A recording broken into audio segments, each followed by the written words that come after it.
The origins of the Suez Crisis cannot be understood without first examining the historical and imperial significance of the Suez Canal itself. Long before tanks rolled across the Sinai Peninsula or diplomats clashed at the United Nations, the canal had already reshaped global power, commerce, and imperial ambition. For centuries, European powers dreamed of a direct maritime link between the Mediterranean Sea and the Red Sea. Such a route would eliminate the long and dangerous journey around the southern tip of Africa, reducing travel time between Europe and Asia by thousands of miles. What had once been an ancient ambition became a 19th century reality through advances in engineering and imperial finance. Construction of the Suez Canal began in 1859 under the leadership of French diplomat Ferdinand de Lesseps. The project relied heavily on Egyptian labor, much of it conscripted under harsh conditions. Tens of thousands of workers endured brutal heat, disease, and inadequate supplies. Many died during construction, a human cost that was largely ignored by European investors who focused instead on strategic gain. When the canal officially opened in 1869, it instantly transformed global trade. Steamships could now move efficiently between Europe and Asia, accelerating commerce and tightening imperial control. The canal became a vital artery for global shipping, particularly for Britain, whose empire depended on fast communication and transport between London, India, and the Far East. Although the canal lay entirely within Egyptian territory, it was never truly Egyptian in control. Financial pressures forced Egypt to sell its shares in the Canal Company to Britain in 1875. France retained significant ownership as well. From that moment on, the canal became a symbol not of Egyptian modernization, but of European dominance. In 1882, Britain occupied Egypt militarily, citing the need to protect financial interests and regional stability. In practice, the occupation ensured permanent control over the canal. British troops guarded it, British officials managed key institutions, and British policy dictated Egypt's political future. For Britain, the Suez Canal was non-negotiable. It was the backbone of imperial logistics. Losing control of it would mean losing the empire itself. For France, the canal represented prestige, influence, and continued relevance as a global power. For Egyptians, however, the canal became a daily reminder of lost sovereignty. While ships carrying wealth passed through their land, ordinary Egyptians saw little benefit. Resentment grew steadily throughout the early 20th century, fueling nationalist movements that demanded independence, dignity, and control over national resources. By the time World War II ended, the world had changed. European empires were weakened, colonial authority was increasingly challenged, and nationalist movements were gaining momentum across Africa and Asia. Yet the canal remained under foreign control, a relic of an imperial age that refused to disappear. The Suez Canal thus stood at the intersection of past and future, a 19th century imperial creation operating in a 20th century world that was rapidly rejecting empire. This contradiction made conflict not only possible, but inevitable. The political transformation of Egypt in the mid-20th century set the stage for the Suez Crisis. Although Egypt had formally gained independence in 1922, British influence remained pervasive. British troops continued to occupy strategic positions. British advisors shaped policy, and foreign interests controlled critical infrastructure, including the Suez Canal. This situation created a profound contradiction. Egypt was sovereign in theory, but constrained in practice. Economic inequality, political corruption, and foreign domination eroded public trust in the monarchy. Over time, dissatisfaction spread through Egyptian society, including within the military. In July 1952, a group of young army officers known as the Free Officers Movement overthrew King Farouk in a swift and largely bloodless coup. The monarchy collapsed with little resistance, signaling the end of an era. Among the officers was a disciplined, charismatic figure whose influence would soon dominate Egyptian politics: Gamal Abdel Nasser. Nasser believed that Egypt's weakness stemmed from its dependence on foreign powers. He argued that true independence required economic self-sufficiency, military strength, and national unity. His vision extended beyond Egypt itself, embracing a broader ideology of Arab nationalism that sought to unite the Arab world against external domination. By 1954, Nasser had consolidated power and become Egypt's undisputed leader. His government embarked on ambitious reforms, including land redistribution, industrial development, and expanded education. Yet modernization required resources, and Egypt lacked the capital necessary to transform its economy. Central to Nasser's vision was the Aswan High Dam. The dam promised to regulate the Nile's floods, expand agricultural production, and generate hydroelectric power. It was more than an engineering project. It was a symbol of Egypt's determination to control its own future. Initially, Egypt sought financial support from Western powers, including the United States and Britain, as well as the World Bank. Negotiations were complex and deeply political. Western governments demanded economic oversight and political alignment in return for funding. Nasser, committed to non-alignment in the Cold War, refused to subordinate Egypt's sovereignty to foreign conditions. As Cold War tensions intensified, Western trust in Nasser declined. His purchase of arms from Eastern Europe and his recognition of Communist China alarmed Washington and London. In July 1956, the United States and Britain abruptly withdrew their offer to finance the Aswan Dam. For Nasser, this decision was a public humiliation and a strategic challenge.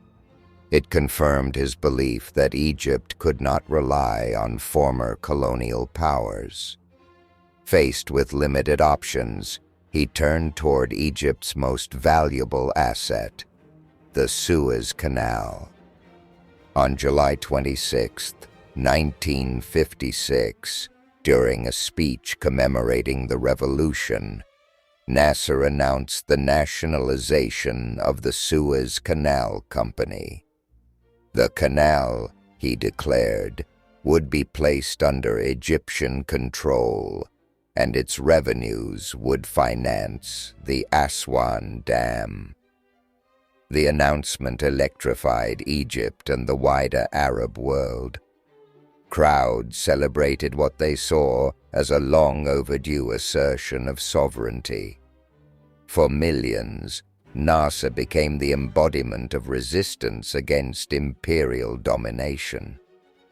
For Britain and France, however, the decision was intolerable. The nationalization of the Suez Canal triggered immediate outrage in London and Paris. For British Prime Minister Anthony Eden, Nasser was not merely a nationalist leader, but a direct threat to international order. Eden viewed Nasser through the lens of recent European history, comparing him to authoritarian figures who had challenged established power structures in the 1930s. France shared Britain's hostility, driven in part by its ongoing war in Algeria. Nasser openly supported Algerian independence fighters, providing them with political backing and material aid. To French leaders, Nasser represented a dangerous source of instability that needed to be eliminated. Both governments initially explored diplomatic solutions, but compromise proved elusive. Britain and France demanded international control of the canal. Egypt refused, insisting that nationalization was a sovereign right under international law. Behind closed doors, a more aggressive strategy began to take shape.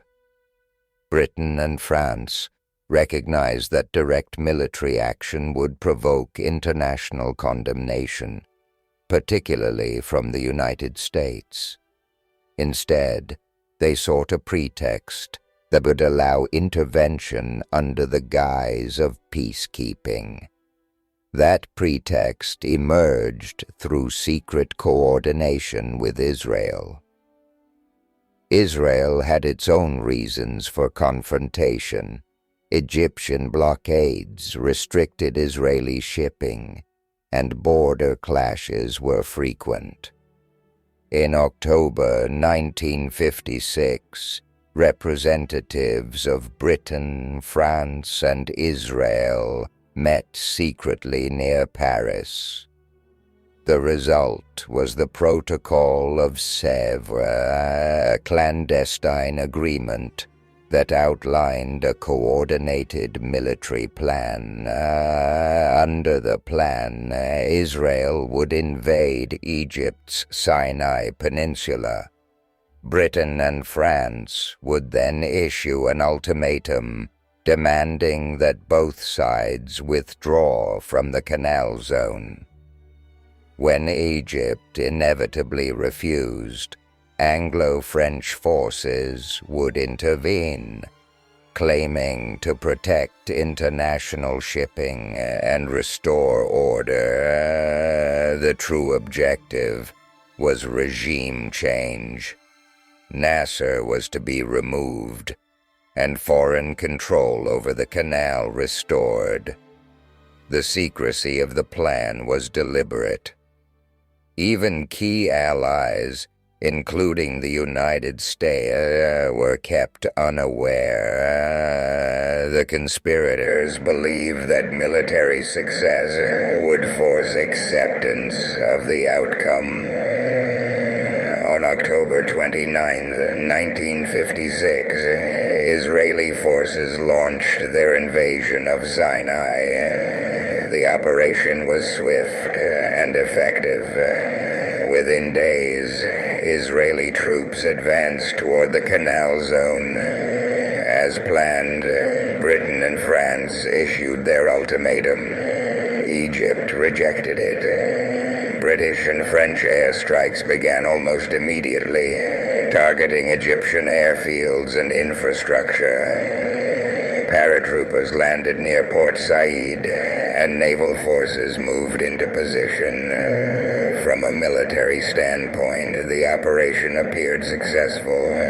Yet even as forces advanced on the ground, a far more dangerous battle was unfolding on the diplomatic stage, one that would ultimately determine the fate of the entire operation. While British, French, and Israeli forces advanced on the battlefield, the true center of the Suez Crisis rapidly shifted away from Egypt. The decisive struggle would not be fought with tanks or aircraft, but through diplomacy, economic pressure, and the balance of power between the world's two superpowers. The United States had not been informed of the secret plan devised by Britain, France, and Israel. President Dwight D. Eisenhower learned of the invasion only after it had already begun. His reaction was immediate and severe. At a moment when Washington was attempting to position itself as a champion of international law and decolonization, the actions of its closest allies threatened to undermine American credibility across the developing world. Eisenhower feared several outcomes. First, that the invasion would radicalize Arab public opinion and push Middle Eastern states toward the Soviet Union. Second, that continued fighting could trigger a wider conflict involving the superpowers themselves. Finally, the president was deeply concerned that colonial-style military intervention would contradict the post-war international order the United States had worked to establish. Rather than support Britain and France, Washington publicly condemned the invasion. This marked an unprecedented rupture within the Western Alliance. Even more consequential was the economic pressure the United States applied behind the scenes. The British economy was fragile, still recovering from World War II. When the United States threatened to sell off British currency reserves and block emergency financial assistance, the British pound came under immediate pressure. For Britain, the implications were devastating. Without American support, the country faced the risk of financial collapse. Military success in Egypt suddenly seemed irrelevant compared to the economic consequences at home. Prime Minister Anthony Eden found himself isolated, politically and economically. At the same time, the Soviet Union seized the opportunity to expand its influence. Moscow portrayed itself as a defender of Egypt and of anti-colonial movements worldwide. Soviet leaders issued public warnings to Britain, France, and Israel, threatening severe consequences if the invasion continued. These warnings included thinly veiled references to nuclear weapons. Whether the Soviet Union genuinely intended to intervene militarily remains debated among historians. What is certain is that the threat was effective. The possibility of nuclear escalation, combined with American opposition, transformed the Suez Crisis into a global emergency. For the first time since World War II, the world confronted the reality that European powers could no longer act independently of the superpowers.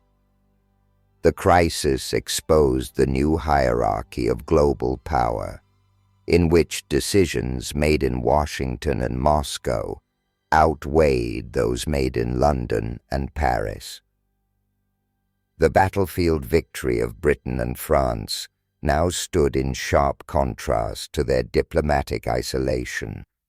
The crisis had reached a point where military success could no longer secure political legitimacy. As tensions escalated, attention turned to the United Nations.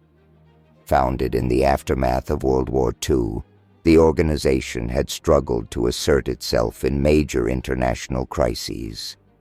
The Suez Crisis would become its first true test as a global peacekeeping institution.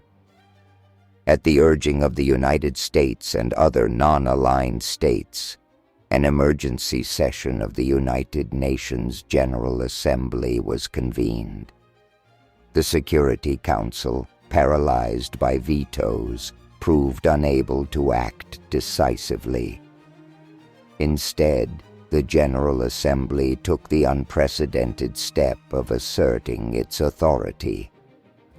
The United Nations demanded an immediate ceasefire and the withdrawal of foreign forces from Egyptian territory.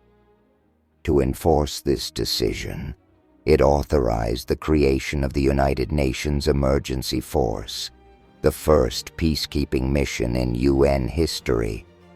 Blue helmeted troops were deployed to separate the combatants and supervise the withdrawal. Under immense diplomatic and economic pressure, Britain and France agreed to halt military operations. Their forces withdrew from the Canal Zone in stages, followed by Israeli troops pulling back from Sinai. The invasion ended not with victory, but with compliance under international compulsion. For Egypt, the outcome was transformative. Although the country had suffered military damage, its political position was dramatically strengthened. The Suez Canal remained under Egyptian control, and Nasser emerged as a triumphant figure on the global stage. Across the Arab world and beyond, Nasser was celebrated as a leader who had stood up to imperial powers and prevailed. His success inspired nationalist movements throughout Africa and the Middle East, accelerating the process of decolonization. For Britain and France, the consequences were humiliating. The crisis revealed that they could no longer impose their will through force alone. Their reliance on American economic support exposed the limits of their sovereignty. Within years, both nations accelerated the dismantling of their remaining colonial empires. The Suez Crisis thus marked the definitive end of the era in which European powers dominated global affairs. The center of international politics had shifted irreversibly away from Europe. The long-term consequences of the Suez Crisis extended far beyond the events of 1956. It reshaped international relations, redefined the meaning of sovereignty, and altered the strategic landscape of the Middle East. One of the most significant outcomes was the confirmation of a bipolar world order. From this point forward, global politics would be dominated by the United States and the Soviet Union. European powers retained influence, but no longer possessed the autonomy required to act as independent global leaders. The crisis also demonstrated the power of economic warfare. The United States achieved its objectives not through military intervention, but through financial pressure. This lesson would shape future conflicts, highlighting the importance of currency, trade, and economic stability as tools of statecraft. For the United Nations, Suez established a precedent for peacekeeping and collective action. Although imperfect, the intervention showed that international institutions could play a meaningful role in resolving conflicts and restraining unilateral aggression. In the Middle East, the legacy of Suez was complex. Nasser's victory strengthened Arab nationalism, but it also intensified regional rivalries and ideological divisions. The canal itself would remain a focal point of conflict, closed again during later wars, and reopening only after prolonged negotiation. Perhaps most importantly, the Suez Crisis symbolized the end of an illusion. The illusion that empire could survive in a world increasingly defined by self-determination and global scrutiny. The canal, once a monument to imperial engineering, became a marker of imperial decline. The Suez Crisis of 1956 was not merely a dispute over a waterway. It was a moment when history made its direction unmistakably clear. Old empires attempted to assert control through secrecy and force. A newly independent nation asserted sovereignty through law and symbolism. And global power intervened not with armies, but with economics and diplomacy. In the end, the canal remained Egyptian, the empires retreated, and the modern world, shaped by superpowers and international institutions, fully emerged.